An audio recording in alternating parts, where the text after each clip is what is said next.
Hello viewers, welcome to my channel. என் பையனம் உங்களுடன். இன்றைக்கி நம்ம கிட்னி பீன்ஸ் வச்சு ஈஸியான ஒரு புலாவ் ரெசிபி தான் பண்ண போகிறோம். இது ரொம்ப ரொம்ப ஹெல்த்தி, எல்லாருமே சாப்பிடலாம்.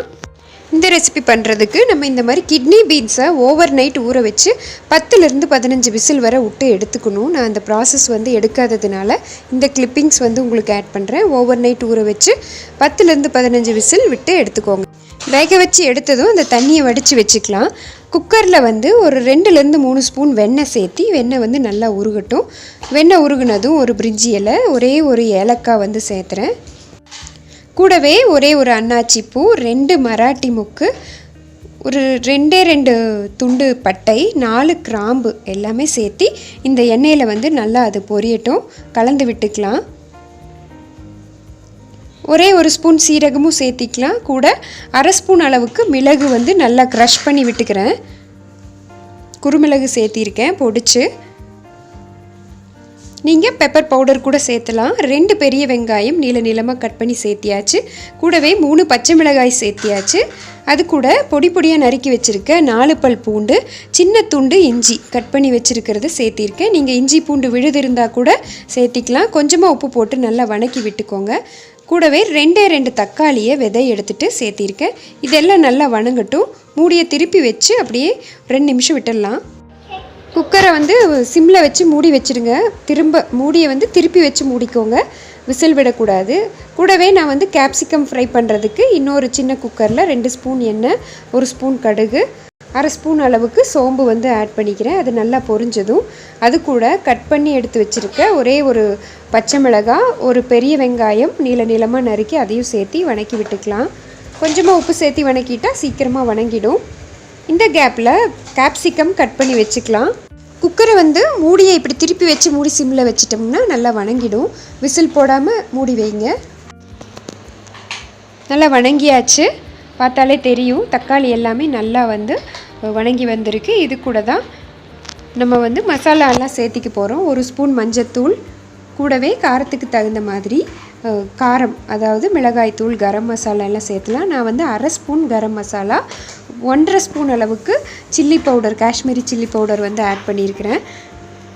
நல்லா அதையும் கலந்து விட்டுக்கலாம். இந்த ஸ்டேஜ்லேயும் கொஞ்சமாக நம்ம தேவைப்பட்டால் உப்பு சேர்த்திக்கலாம். இப்போ ஓவர் நைட் ஊற வச்சு வேக வச்சு எடுத்து வச்சுருக்கிற ராஜ்மா அப்படின்னு சொல்லுவாங்க இல்லையா, கிட்னி பீன்ஸ், அதையும் சேர்த்திருக்கேன். கூடவே 2 உருளைக்கிழங்க தோல் எடுத்துட்டு பொடி பொடியாக கட் பண்ணி இப்படியே டைரெக்டாக சேர்த்திருக்கேன். உருளைக்கிழங்க வேக வைக்கல.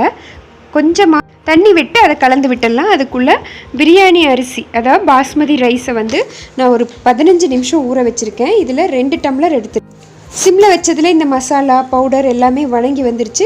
கொஞ்சமாக தண்ணி விட்டு நான் கலக்கி விட்டதுனால நல்லாவே அந்த மசாலா வெஜிடபிள்ஸ் எல்லாமே மிக்ஸ் ஆகிடுச்சு.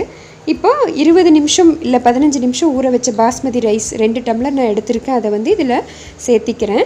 இதையும் லைட்டாக உடையாத மாதிரி இந்த மசாலாவோட கலந்து விட்டுடலாம். ஓரளவுக்கு இந்த மாதிரி நம்ம லைட்டாக ஃப்ரை பண்ணி விடும்போது அரிசி உடையாமல் வரும்.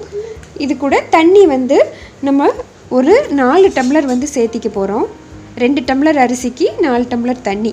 ஏன்னா நம்ம உருளைக்கிழங்கு போட்டிருக்கோம் இல்லையா, இல்லைன்னா நீங்கள் 1.5 டம்ளர் கணக்கு வச்சு தண்ணி சேர்த்துனா போதும்.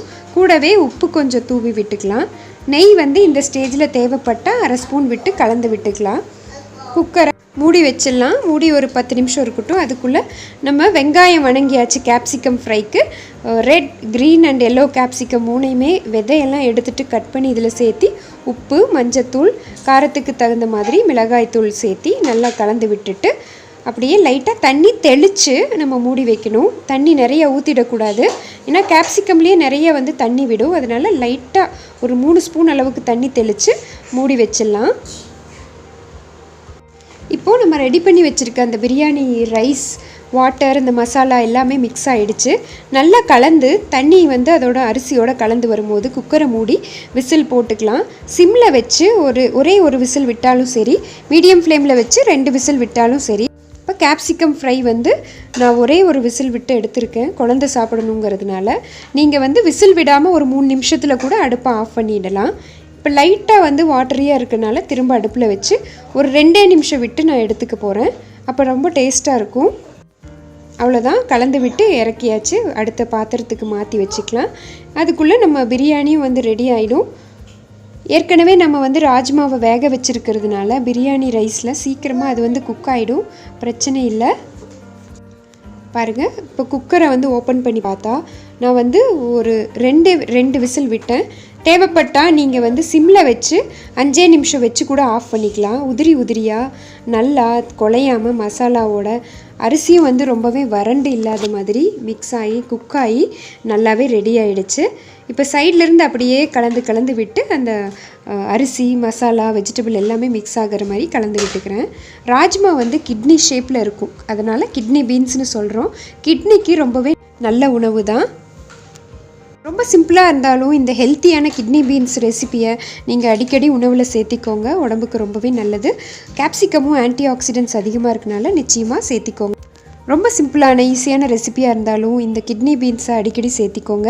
கேப்சிகமும் ஆன்டி ஆக்சிடென்ட்ஸ் அதிகமாக இருக்கனால கலர்ஃபுல்லாக இருக்க வெஜிடபிள்ஸ் எல்லாமே நம்ம உடம்புக்கு நல்லது. எல்லா ஏஜ் குரூப்புமே சாப்பிடலாம்.